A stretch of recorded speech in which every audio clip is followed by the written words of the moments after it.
Hello everyone, good morning.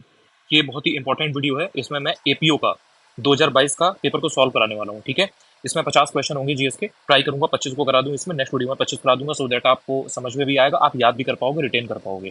देखो, इसकी importance मुझे बताने की जरूरत नहीं है। पीवाईक्यू सबसे बेस्ट सोर्स होता है किसी भी एग्जाम के लिए तैयार करने के लिए, और इसमें से डायरेक्ट क्वेश्चन आपको देखने को एग्जाम में मिल सकते हैं। ठीक है, थीम तो 100% रिपीट होगी। बाकी भाई आपके ऊपर है, अगर आपको इसमें से समझना है, वीडियो देखना है, ये चीज़ों को याद करना है तो आप करो, वरना आप जो अपना तरीका लगा रहे हो आप करो। बस ये मेक श्योर करना कि आप प्रीलिम्स को कैसे निकालने वाले हो। मैं जो भी चीज़ें अब बता रहा हूँ, चाहे वो करंट अफेयर्स की हो, चाहे वो स्टैटिक की हो, एक भी फर्जी चीज़, फालतू चीज़ बताऊंगा नहीं भाई। वही चीज़ बताऊंगा जो एग्जाम में आती है या आ सकती है। बाकी आप समझदार हो। चलो शुरू करता हूँ। इसमें इंग्लिश हिंदी दोनों में है। एक चीज़ और बता देता हूँ, जो रेड पेन से मैंने लिख रखा है ना, DAB, यही राइट आंसर है। ठीक है, तो इसमें आपको जल्दी जल्दी बता देता हूँ। देखो, सबसे पहला क्वेश्चन है, वर्तमान में भारत में हेडलाइन मुद्रास्फीति जो है ना, ये किस चीज पर बेस्ड है? यानी कि जो हेडलाइन इन्फ्लेशन है in India it is currently based on. इसका आंसर हो जाएगा संयुक्त उपभोक्ता मूल्य सूचकांक पर, यानी कि कंबाइंड कंज्यूमर प्राइस इंडेक्स पे। इसको आप शॉर्ट में सीपीआई बोलते हो। तो जो कंबाइंड सीपीआई है ना, उस पर ये हेडलाइन इन्फ्लेशन बेस्ड है इंडिया के अंदर। ठीक है, समझ में आ गया होगा।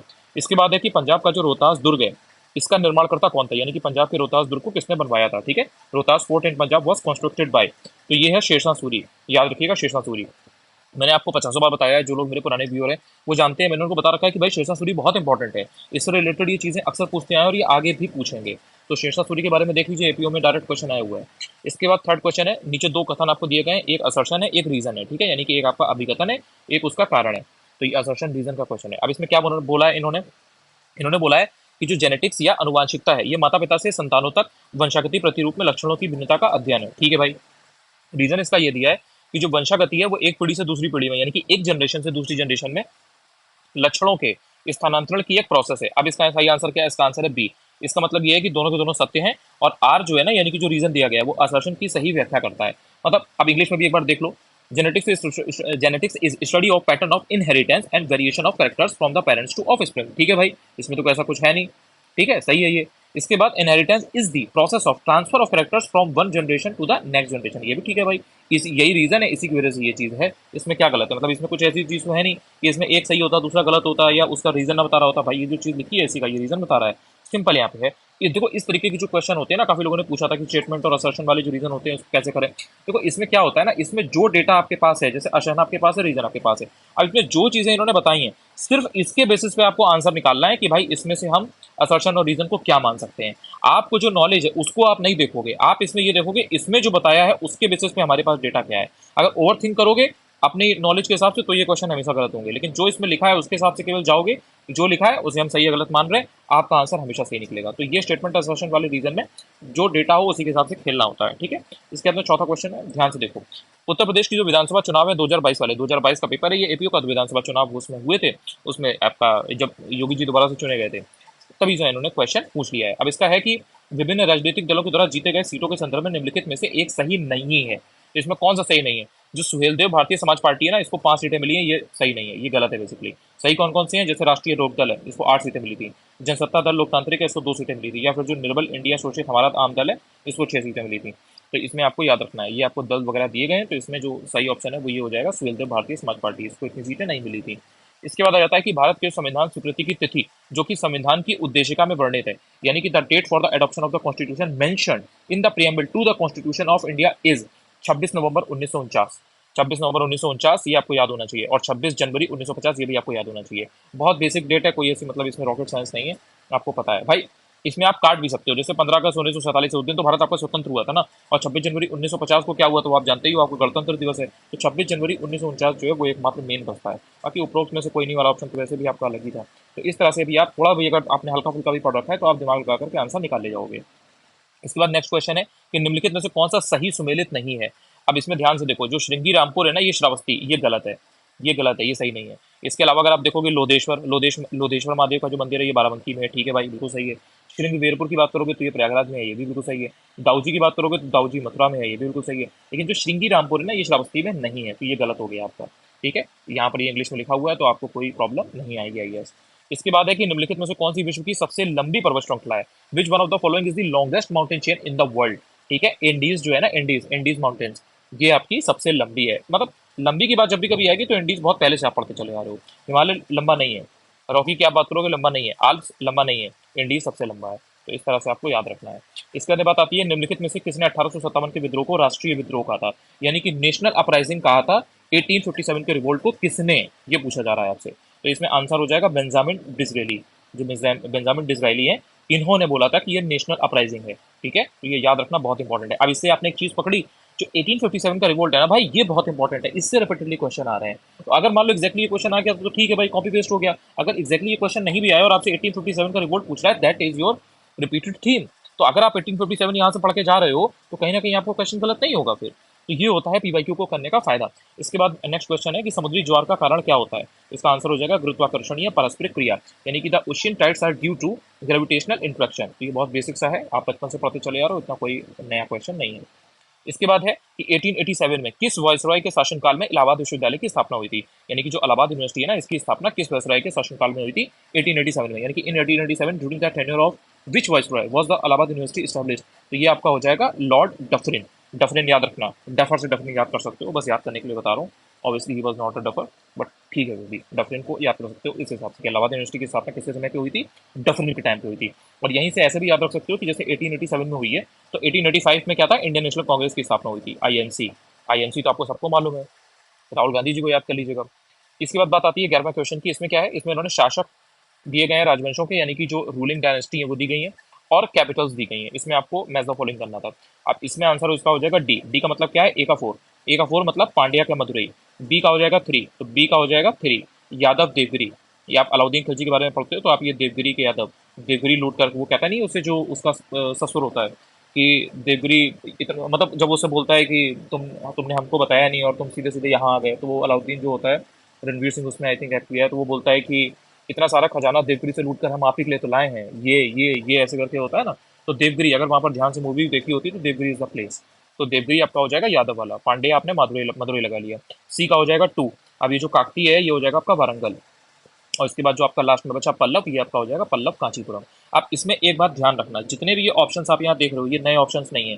ये जो काकतीय वारंगल वगैरह जो आ रहा है ना, ये नए ऑप्शंस नहीं है, सारे ऑप्शंस रिपीटेड है पहले से, मतलब 2022 के पहले से भी रिपीटेड है। तो जिसने पीवाईक्यू को पढ़ा होगा तो वो ये एपीयू में आराम से इस क्वेश्चन को सॉल्व कर पाया होगा। यहाँ पर इंग्लिश में लिखा हुआ है, तो आई डोंट थिंक कोई प्रॉब्लम आपको हुई होगी। इसके बाद है कि तेज रफ्तार वाहनों की जांच के लिए पुलिस द्वारा प्रयोग किया जाने वाला रडार किसके सिद्धांत पर कार्य करता है, यानी कि the radar used by police to check over speeding vehicles work on the principle of. तो ये आपका हो जाएगा डॉपलर इफेक्ट। डॉपलर इफेक्ट है, बहुत बेसिक सी चीज़ है, फिजिक्स वगैरह अगर आपने थोड़ी बहुत भी पढ़ी होगी तो आप ये यहाँ से लगा पाओगे इसकी।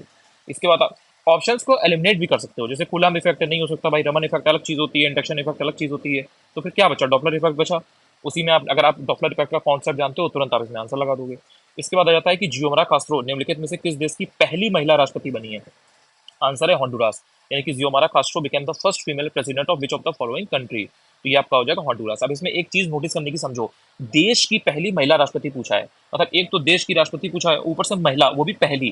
तो इस तरीके के जो क्वेश्चन होते हैं ना, ये हमेशा इंपॉर्टेंट होते हैं, and it was asked in your APO 2022 examination. इसके बाद 14वां क्वेश्चन आ जाता है, निम्नलिखित में से किसने बर्लिन में भारतीय स्वतंत्रता समिति की स्थापना की थी।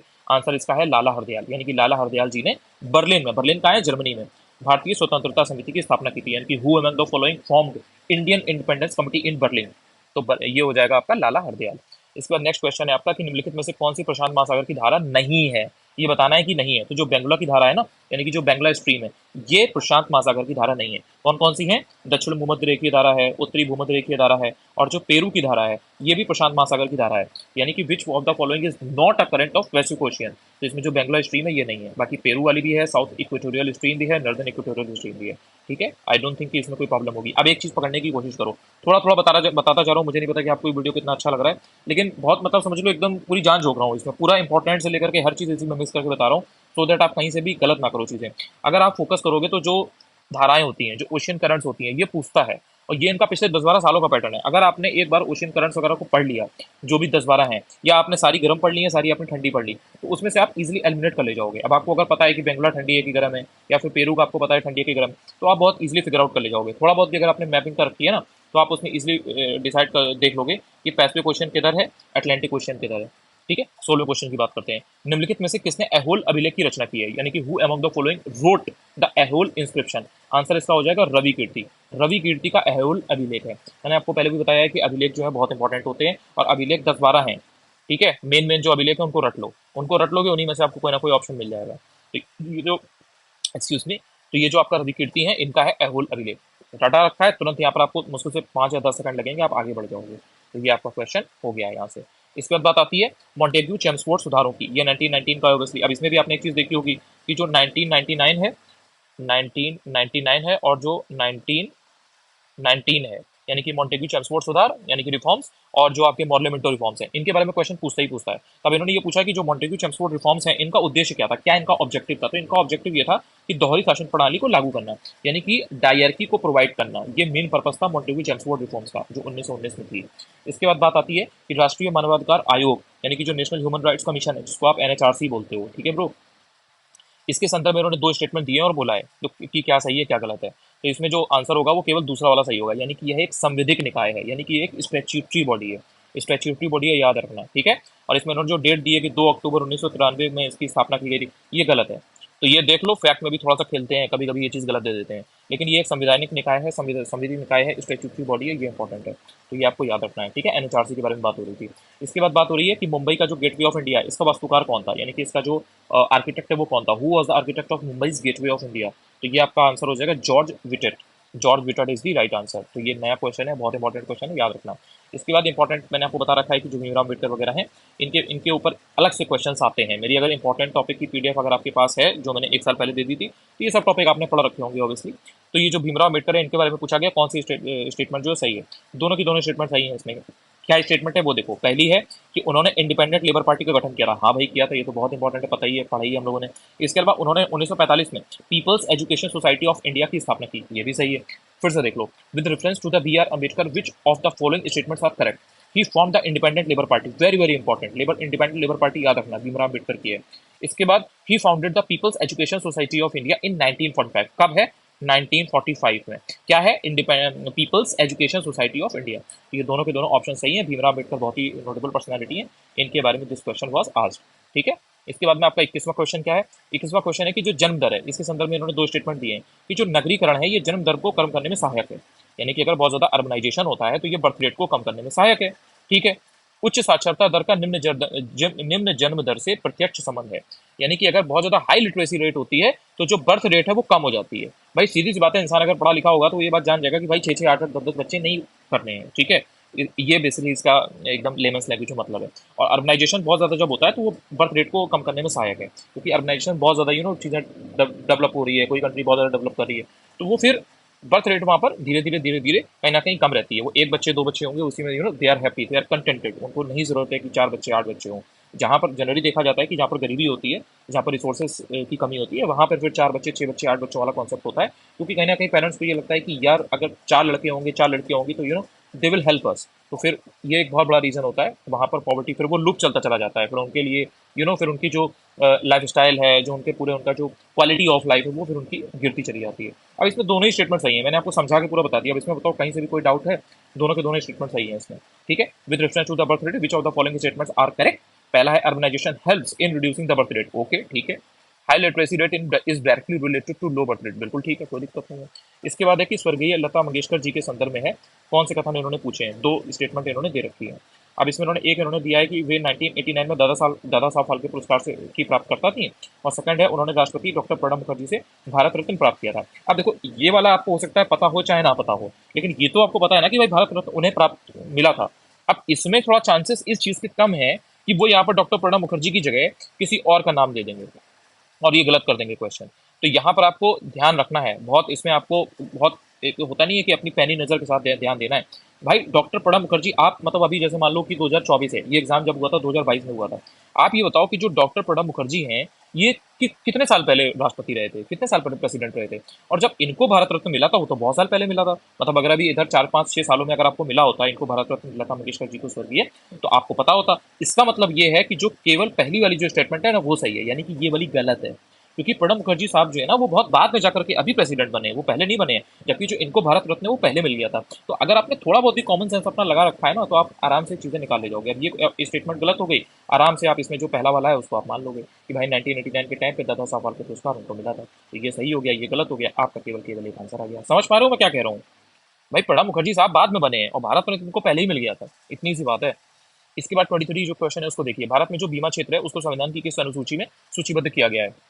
Insurance sector in India is enlisted in which of the following schedule of the constitution. तो इसका आंसर है 7वीं अनुसूची में, यानी कि 7th शेड्यूल में। ठीक है, जो इंश्योरेंस सेक्टर है इसे 7वीं शेड्यूल में रखा गया है।